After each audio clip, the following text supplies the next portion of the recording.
Welcome to another blog. তো আমরা আজ পোখরা লেক থেকে আমরা মুক্তিনাথের দিকে এগোবো। তো আমাদের ব্যাগ সব প্যাকিং রেডি হয়ে গেছে। এখন জাস্ট বাইকে মাউন্ট করব এবং বেরিয়ে পড়ব। তো আমাদের ব্যালকনি থেকে এই লেকের ভিউটা খুব সুন্দর লাগছে, তাই আপনাদের দেখাতে নিয়ে আসলাম। এই দেখুন, এই হলো পোখরা লেক। তো আমাদের ব্যালকনি থেকে এই যে ব্যালকনি, এই ব্যালকনি থেকে আমাদের এই ভিউটা জাস্ট আমরা লেকের কাছেই ছিলাম, একদম মাঝখানে রাস্তা, তার এদিকে হোটেলে। আমাদের রুম রেন্টও খুব কম। গতকাল ছিল 1300 টাকা নেপালি এবং আজ 1700 টাকা। তো আপনাদের আরও কার ভিউটা দেখিয়ে দিই। ওই দূরে দেখা যাচ্ছে, ওইটা হলো ওয়ার্ল্ড পিস পকোড়া, আর ওটা হলো শিব মন্দির। অনেক উঁচুতে উঠতে হবে, পাহাড়ের একদম উঁচুতে, খুব খাড়া চড়াই কিন্তু। তো আর এখন লেট করব না, আমাদের এখন অনেক খারাপ রাস্তা পার হতে হবে। তো তাই এখন বেরিয়ে পড়ি। চলুন, দেখা হচ্ছে মোটর সেটআপে। আমরা এখন পোখরার সিটি থেকে এখন আমরা বেনির দিকে যাচ্ছি। প্রথমে যেতে হবে বেনি এখান থেকে 103 কিলোমিটার। তো আমাদের 3 ঘন্টা টাইম লাগবে। তো আশা করা যাচ্ছে যে মোটামুটি রাস্তা ভালোই আছে। এখন বেনির দিকে এগোই। মুক্তিনাথ রাস্তা হ্যাঁ না? দাদা জিজ্ঞেস করলেন যে কোন দিকে রাস্তা। ওহ, ভিউটা দেখুন, ফিস্টেলের ভিউটা, ওহ দুর্ধর্ষ লাগছে। আরও কাছের থেকে দেখছি পাহাড়টাকে, ফিস্টেল আর এই ধবলাগিরি। দুর্ধর্ষ লাগছে, দুর্ধর্ষ।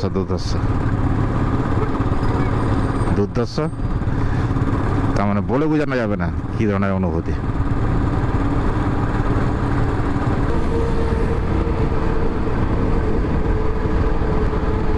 জাস্ট পোখরা থেকে এখনও পুরো বেরিয়ে যায়নি। এইখানে নদী আর পাহাড়, এই ধরনের ভিউ দুর্ধর্ষ।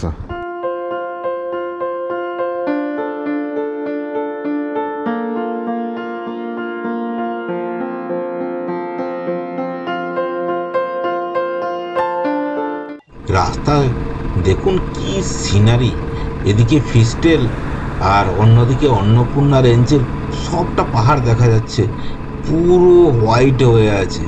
অপূর্ব দৃশ্য, না দেখলে বিশ্বাস করা যাবে না। এটা তো সুন্দর হাইওয়ে, এবং বেনি পর্যন্ত রাস্তা ভালো হবে, বেনির থেকে রাস্তা খারাপ হবে। তো এটা একদম দুর্ধর্ষ হাইওয়ে। দুর্ধর্ষ মানে এদের ভাষায় দুর্ধর্ষ, আমাদের আরও ইন্ডিয়াতে অনেক বেস্ট হাইওয়ে আছে, তবে রাস্তা ভালো, ডবল রাস্তা, চওড়া। পোখরা থেকে 5-7 কিলোমিটার এসে এটা তো অন্নপূর্ণা রেঞ্জ। এবং দুর্ধর্ষ ভিউ দেখুন, দেখার মতো ভিউ। যাচ্ছিলাম এই ধরনের ভিউটা একবার আপনাদের দেখে দিচ্ছে। এই যে এদিকে হলো ছোট ছোট গ্রাম এবং বাড়ি টাড়ি আছে, আর এইদিকে পাহাড়ের ঢালে দেখুন কিভাবে ধাপ চাষ হয়। এই যে এই ধরনের দুর্ধর্ষ লাগছে, দারুণ সুন্দর, অপূর্ব। এখন যাব কুসমাতে ব্রেকফাস্ট করব। কুসমাতে যে সাসপেনশন ব্রিজ আছে লম্বা, ওটাতে চাপবো, ওটাতে বাইক পার করব। পাহাড়ের দুর্ধর্ষ ভিউ আর এই ধরনের পাহাড়ি রাস্তা, আর চড়াই উতরাই, একটা পাহাড় থেকে নামিয়ে আবার একটা পাহাড়ে উঠাচ্ছে।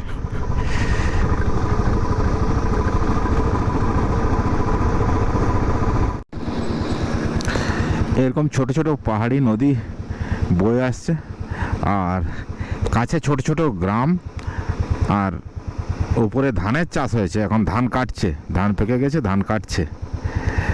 তো সুন্দর বিউটিফুল ভিউ, কিন্তু এই সাইডে দুর্ধর্ষ ভিউ। ফুল এরকম একটা ফলস পড়ছে, উপরে পাহাড়ের সিনগুলো দেখুন, দুর্ধর্ষ। তো যেতে যেতেই ব্রেক করলাম, সুমিতাকে বললাম এগিয়ে যেতে। দুর্ধর্ষ ফলস, দারুণ লাগছে এই ফলসটা। উপরে মনে হয় বাড়ি আছে, গ্রাম ফার্ম আছে, কেন সিঁড়ি দিয়ে যাওয়ার রাস্তাও আছে। চলুন আর লেট করলে হবে না, এখন বেরিয়ে পড়ি। কুসমা এখান থেকে বাগলুং 21 কিলোমিটার, কেননা একটা মাইলস্টোন দেখলাম, তো গাছে ঢাকা আছে, দেখলাম যে 21 কিলোমিটার রাস্তা আছে বাগলুং। কুসমাটা দেখতে পাইনি। কুসমা তো আর বেশি দূর নয়, কাছেই, তবে সাসপেনশন ব্রিজটায় যাবো, ভয় লাগুক আর যা করুক। ওটা না বাইকটা চালালে ওটাতে একটা আশা পূর্ণ হবে না। তোমার পর্যন্ত মাঝে মধ্যে কোথাও 100 মিটার 200 মিটার রাস্তা খারাপ আছে, না হয় মোটামুটি ওভারঅল রাস্তা মোটামুটি ঠিক আছে, আসা যাবে আর কি। তো এই যে ব্রিজ ফ্রিজ হচ্ছে, এইগুলো সব হচ্ছে। এখানে ছোট একটা ওয়াটার ক্রসিং। এখান থেকে 3 কিলোমিটার। তো আমরা কুসমাতেই ব্রেকফাস্টটা করব। এখন ওই 8:30 মতন বাজে। আমরা এখন কুসমাতে ব্রেকফাস্ট করার জন্য দাঁড়ালাম। দেখছি তো জিলেপি ফিলেপি সব কিছুই আছে, সমোসা ফমোসা। তো চলুন ব্রেকফাস্টটা করে নিই। তো ব্রেকফাস্ট কমপ্লিট হয়ে গেল, এখন সাসপেনশন ব্রিজের দিকে যাব। এই যে মেন রাস্তা থেকে এই সাইডে এইখানেই মেকে যাব।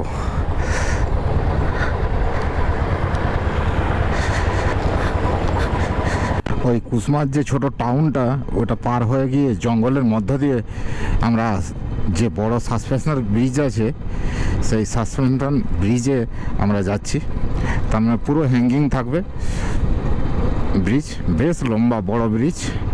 বাবা, এই জঙ্গলও তো বিশাল ঘন। এই মনে হয় সাসপেনশন ব্রিজ।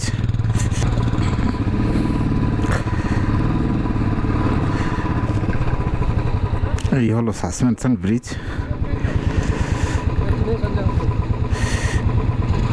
আগে একটু হেঁটে দেখে নি, ভয় তো লাগছেই।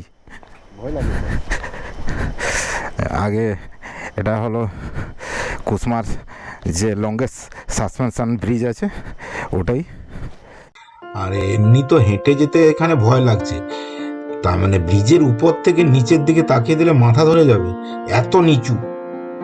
এই দেখুন কিরকম নদী বয়ে যাচ্ছে এই সাইডে, এই নিচের দিকে বয়ে যাচ্ছে। ব্রিজখানিও প্রচুর লম্বা। তো যাই হোক, চলুন এখন বাইক পার করতে হবে। তো যাই বাইকের কাছে, তারপর বাইকটা পার করি।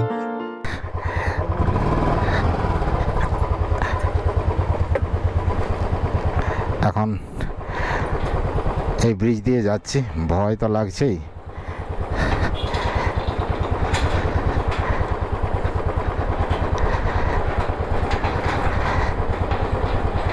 একদম শূন্যেই যাচ্ছি।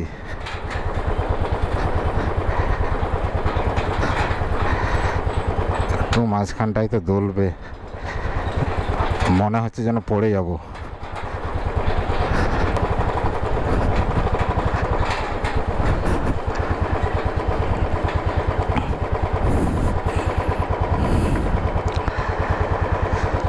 এই মাঝখানে দাঁড়িয়ে আছি।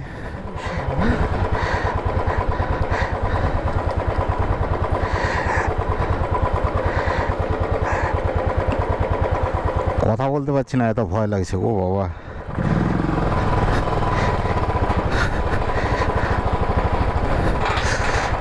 একটু তো ভয় লাগছেই। সাইডে এখন তাকানো যাচ্ছে না, একদম মাঝখানে এসে দাঁড়িয়েছে। এই হলো তার নিচের ভিউ। সব থেকে বড় প্রবলেম, লোক এসে গেলে সাইড দেয়া। তো সাইডের জন্য দাঁড়িয়েছি।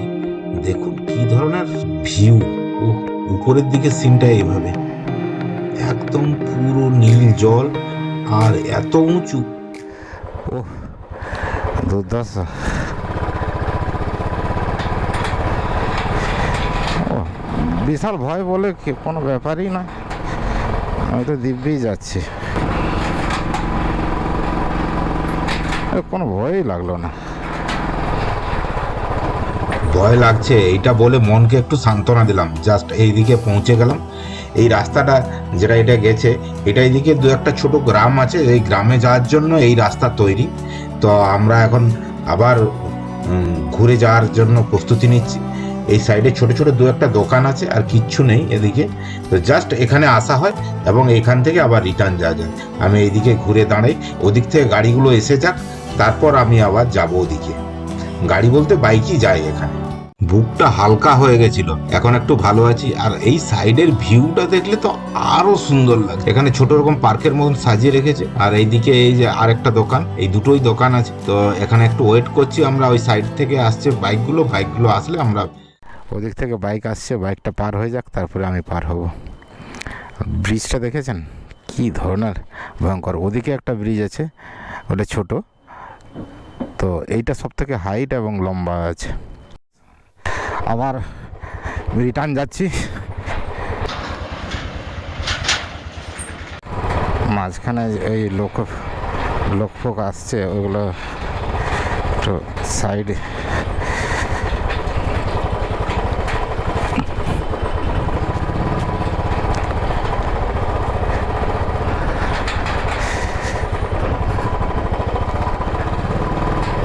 এই লোকটার পিছনে ব্যাগ আছে, সাইড দিতে পার হচ্ছে না।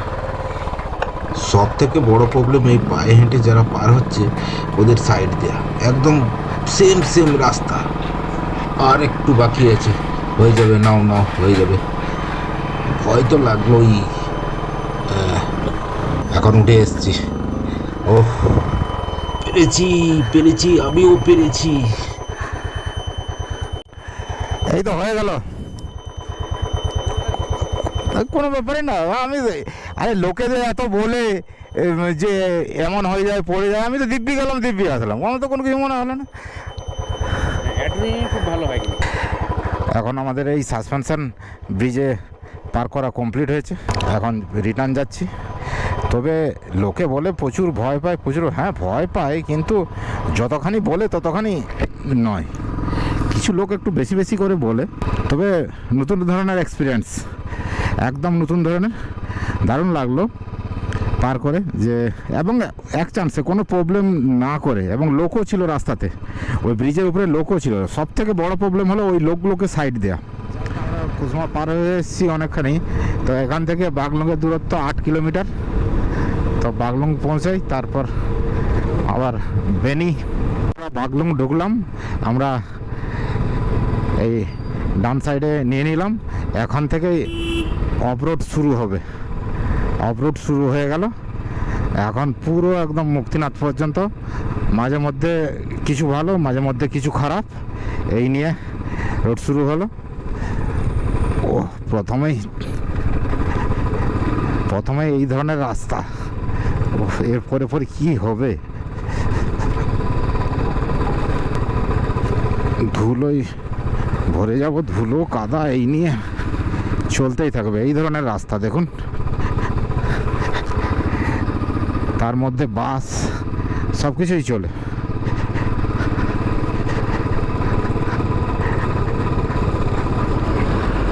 এই ধরনের রাস্তা কোনটা দিয়ে যাব, তার মানে চিন্তা ভাবনা করতে হবে কোনটা দিয়ে যেতে হবে।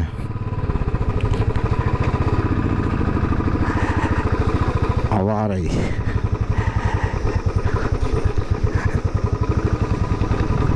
ধরনের রাস্তার অবস্থা, সাইড দিয়ে কালীগণ্ডকী রিভার বয়ে গেছে, আর রাস্তা হলো এই জল, কাদা, মাটি, গর্ত। কোনটা দিয়ে যাব সেটা এখন চিন্তা করতে হবে। এই জলটা কোনটা দিয়ে পার হব?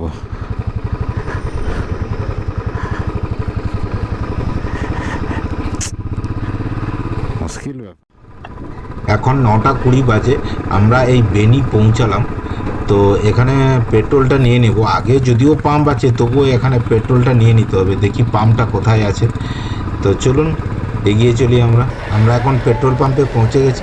প্রচুর গাড়ির ভিড়, বাইকের প্রচুর তেল নিচ্ছে, কেননা এখানে তো এই একটাই পাম্প, এই ছোট পাম্প, আর খুব স্লো দিচ্ছে।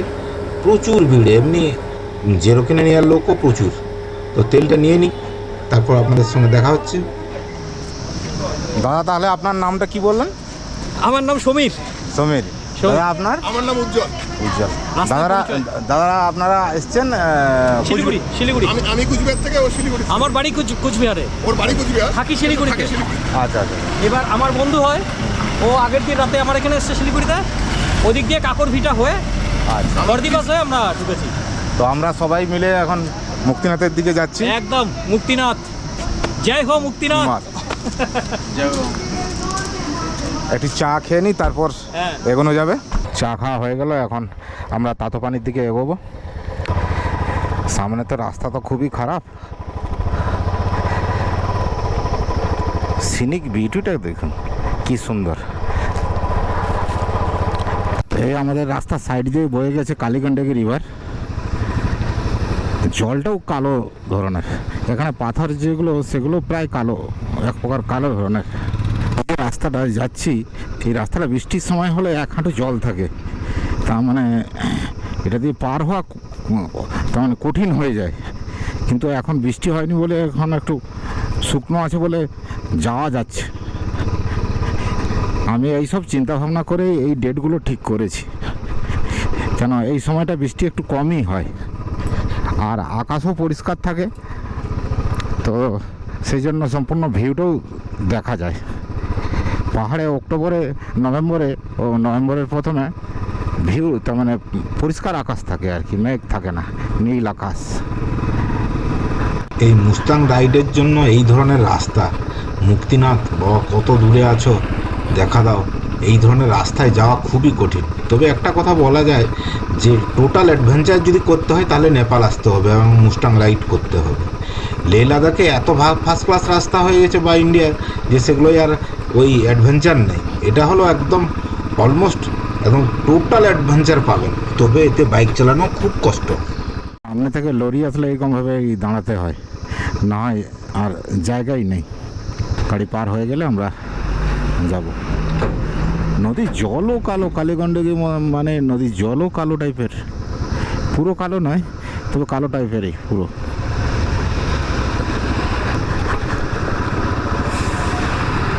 এই ধরনের রাস্তা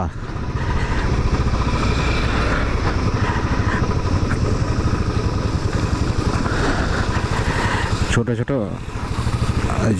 ঝর্ণাগুলো এটা দিয়ে আসছে। দেখাবো কি রাস্তা দেখতে হবে আগে, তারপরে দেখাবো, না হয় ঘাড় মুড়ে পড়া যাবে। দেখুন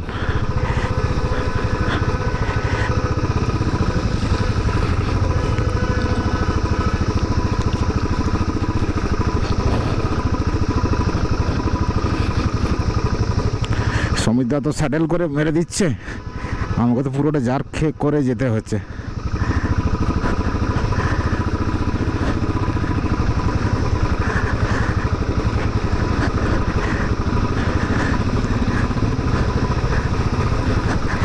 সামনে আরও জলপ্রপাত আছে, ওয়াটারফলস আরও ছোট ছোট, এই ধরনের ওয়াটারফলস সুন্দর এই রাস্তার উপরেই পড়ছে, সেই জন্যই রাস্তা খারাপ।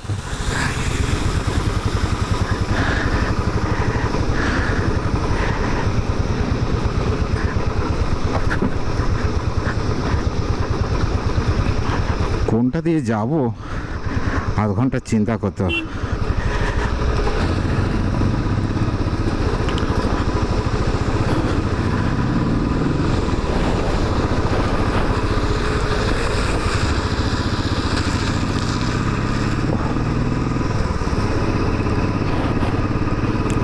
মাঝে মধ্যে হাফ কিলোমিটার 500 মিটার এই ধরনের একটু ভালো রাস্তা আছে, তারপরেই আবার খারাপ রাস্তা, ওই ধরনের রাস্তা। আমার এই অ্যাডভেঞ্চার রাইডটা খুব কড়া হচ্ছে। যেখানে আমরা ডবল আছি, এত জিনিসপত্র আছে, তো অনেক বাইকার বকাবকি করছে যে ডবল নিয়ে এই রাস্তায় আসা খুবই চাপ। তবুও কষ্ট করে আস্তে আস্তে যাচ্ছি। তবে রাস্তার অবস্থা খুবই শোচনীয়, দেখতে পাচ্ছেন কোনটা দিয়ে যাব। আর এত জার্কিং, এ তো বাইক ভাঙার উপক্রম। দেখো প্রত্যেকটা জল পার হতে হচ্ছে এবং পাহাড় এই ধসে এসছে। সাইডে বিশাল খাদ, কালীকন্ডগিরি রিভার। এই যে ফলসটা, এটা এই রাস্তার উপর দিয়েই যাচ্ছে। ও বাবা, এ তো পুরো জলটাই পার হতে হবে। আর কি করা যায়, এইভাবেই চলতে হচ্ছে। মুক্তিনাথ দর্শন করে আবার এই রাস্তায় ফিরতে হবে। কি কষ্ট, বুঝতে পারছেন তো? তাহলে চলুন, আর কি করা যায়। এই নদীটা দেখাচ্ছি, এর আগে যে পুরনো রাস্তা ছিল, তো এটা একদম জাস্ট নদীটাকে পার করে যেতে হতো। এটা দিয়ে ওই দিক থেকে রাস্তা এসে এটা দিয়ে যেতে হতো। এই যে নদী, এটা পার হতে হতো। যদিও এখন জল কম আছে, কিন্তু এটা এখন ব্রিজ হয়ে গেছে, তাই অনেকটা সুবিধা। এইটাই পার হতে 1 ঘন্টা লাগতো। এখানে সবাই দাঁড়িয়েছে আমাদের বাইকাররা, তো একটু গল্পগুজব হচ্ছে, তারপর আবার বেরোবো। রাস্তার ধারে একটা ফলস, কি সুন্দর ফলস দেখুন।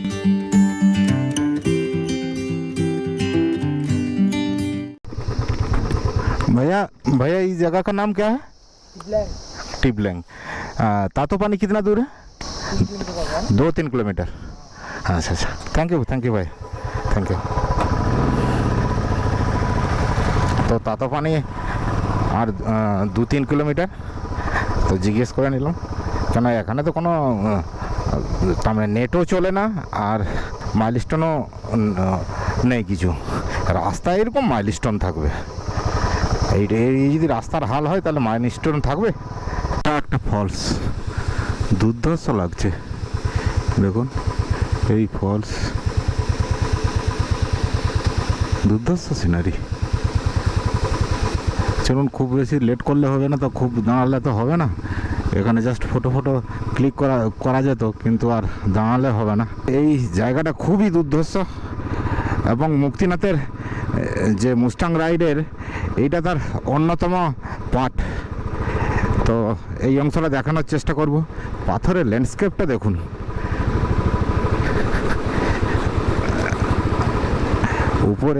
উপরে পাথর কেটে একদম নিচ দিয়ে রাস্তা। এখন পৌঁছে গেছি আমরা তাতোপানি, তাই তো সমিতা?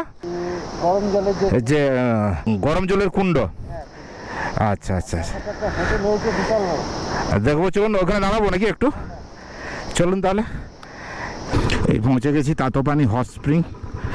তো এখানে একটু দাঁড়াবো।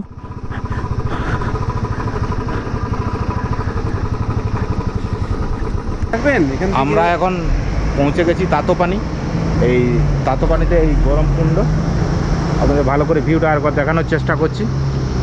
এটা হলো তাতোপানি হট স্প্রিং। তো এখানে তো দেখছি ম্যাক্সিমাম বিদেশিরাই আছে। তো এখানে স্নানেরও জায়গা আছে। তো আমরা এখন স্নান করব না, কেন আমাদের যেতে হবে জমসম।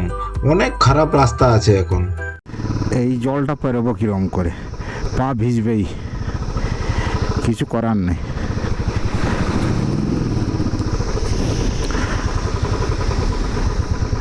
যাই হোক, পার হয়ে এসেছি। তার মানে একটা নদী, একটা ছোট নালা, তার মানে খাল যাচ্ছে আর কি। পৌঁছে গেছি রূপসে ফলসে। এই বিশাল ফলস। সমিতদা কোথায় দাঁড়িয়েছে?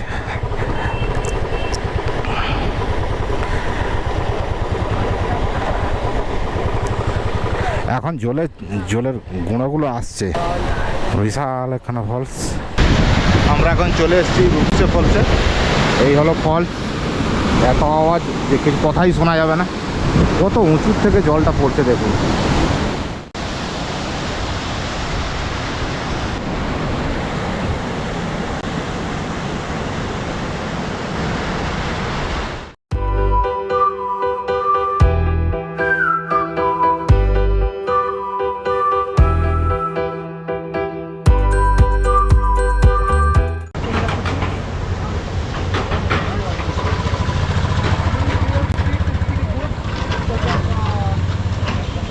রূপসে ফলসটা পার হয়ে, ওই দূরে দেখা যাচ্ছে, ওটা পার হয়ে এখন এই খেতে বসবো।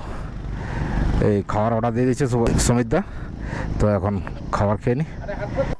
এখন প্রায় 2:45 বাজে। আমরা খাওয়া দাওয়া করে বেরিয়ে আসলাম। রূপসে ফলসের ওখানে লাঞ্চটা কমপ্লিট করে নাও, কেন লাঞ্চ ঠিক টাইমে না করলে আবার প্রবলেম। ভাই এ কীরকম ধরনের রাস্তা, এ তো নদীতে জাম্প দেওয়ার মতন অবস্থা, বাইক নিয়ে নদীতে জাম্প দেওয়া।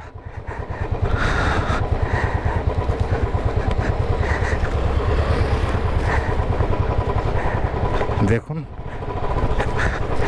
কোন পাথরটা, পাথরের উপরেই রাস্তা।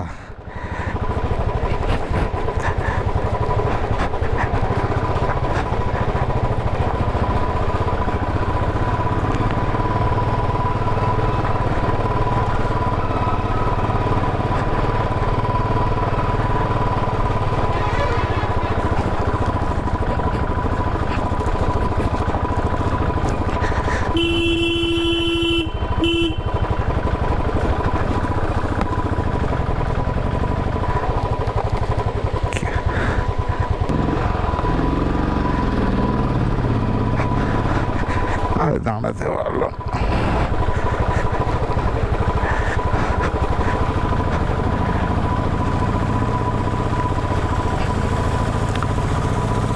এইভাবে পাথর কেটে এই পাথরের উপর থেকে জল পড়ছে।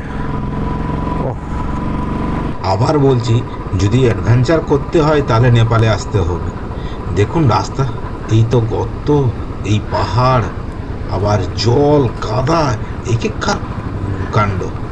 তার মানে এই অবস্থায় বাইক চালানো খুব টাফ। আবার আমি ডবল আছি, তার মানে খুব সাবধানে চলতে হচ্ছে। বিদেশিরা হিমালয়ে ট্রেকিং করতে আসে। দেখুন এই যে ট্রেকিংয়ের যন্ত্রপাতি নিয়ে ওরা সব সময় থাকে। এই যে এইদিকে কোথাও ট্রেকিং করতে যাবে। 4:05 বাজে আমরা ঘাসাতে পৌঁছালাম। এইটাই হলো লাস্ট পেট্রোল পাম্প। তো এখানে সবসময় পেট্রোল থাকে না। এখন আমাদের মনে হয় চেকপোস্টে ডকুমেন্টস দেখাতে হবে, পারমিট যেগুলো করেছি সেইগুলো দেখাতে হবে।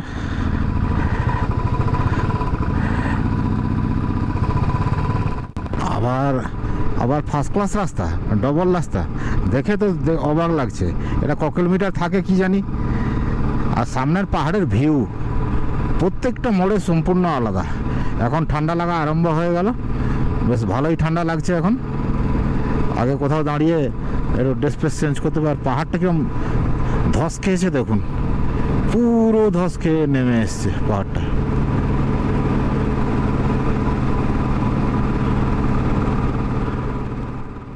আমরা অনেকখানি হাইট গেইন করেছি, এখন বেশ ভালোই ঠান্ডা লাগছে। আর সামনের ভিউ, তার মানে চোখ ফেরানো যাবে না। আমি ক্যামেরা বন্ধ করব কোথায় তাই খুঁজে পাচ্ছি না। দেখুন কি সুন্দর লাগছে একদম। এখানে রাস্তাটাও ভালো আছে, আমি বাইরে তাকাতেও পাচ্ছি। একদম দুর্ধর্ষ লাগছে, অসম অসম। এই যে নেপালের বিউটি, ওহ! আপনারা যারা ক্যামেরায় এই ভিউটা দেখছেন তারা তো বলবো যে খালি চোখের থেকে হয়তো 20 বা 30% দেখছেন। খালি চোখে দেখলে এত দুর্ধর্ষ লাগছে যে বলে বোঝানো যাবে না।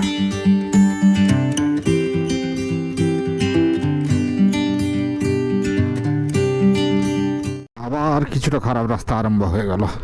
কতখানি আবার সেই ধরনের খারাপ রাস্তা, কতখানি আছে বলা মুশকিল।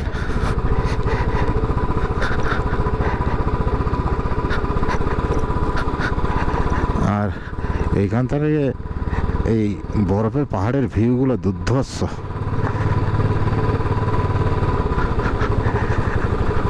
কালীগণ্ডকী রিভারের একদম রিভার বেডে এসে গেছে, একদম রিভার বেডে। অনেকখানি চওড়া। এখানে কিছু গ্রামও আছে, যেহেতু প্লেন জায়গা আছে, কিছু গ্রামও আছে।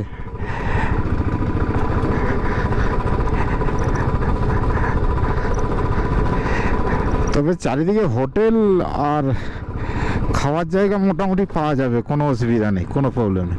এখানে একটা জিনিস লক্ষ্য করছি, সব কালো। নদীর জলও প্রায় এক প্রকার কালো কালো টাইপের, মাটিও কালো, কেননা গন্ধক আছে তো সেই জন্যই। সামনে যে পাহাড়টা দেখা যাচ্ছে, উফ! তার মানে সূর্য অস্তের যে আলোটা পড়েছে একদম লাল টকটকে দেখাচ্ছে। কি লাগছে না দেখলে বোঝা যাবে না।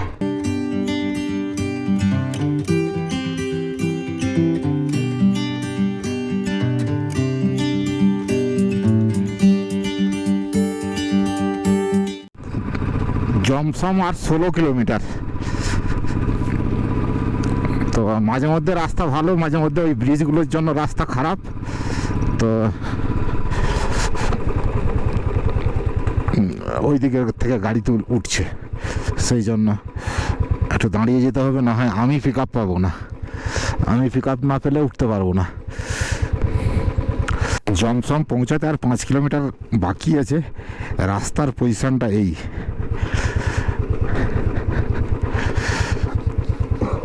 আবার দাঁড়াতে হবে।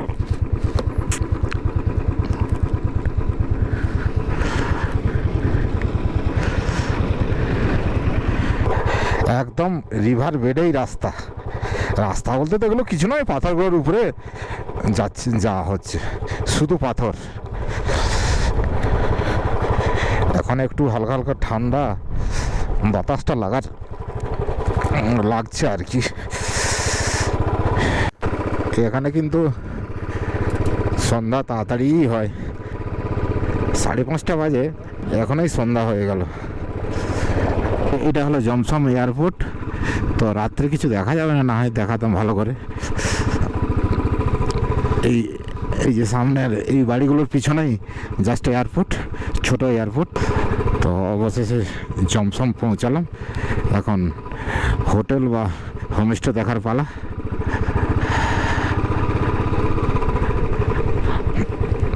অবশেষে অনেক খোঁজার পর এই হোটেলটা পেলাম।